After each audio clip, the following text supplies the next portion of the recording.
Binalaan ng Department of Justice si Attorney Ferdinand Topacio na mag-ingat sa kanyang mga sinasabi kaugnay sa pagpapalaya sa kanyang kliyente na si dating Kongresista Arnie Tevez.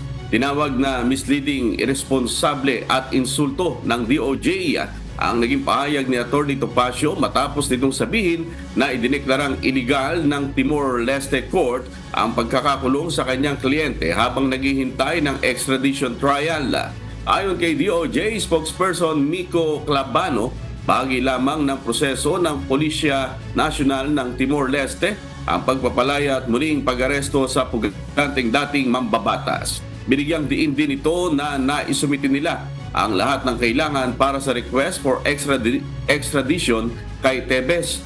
Sinabi pa ni Asek Clabano na bagamat may utang na loob si Topacio sa kanyang kliyente, siya ay nananatiling opisyal ng hukuman at dapat kumilos ng naaayon upang mapanatili ang integridad nito.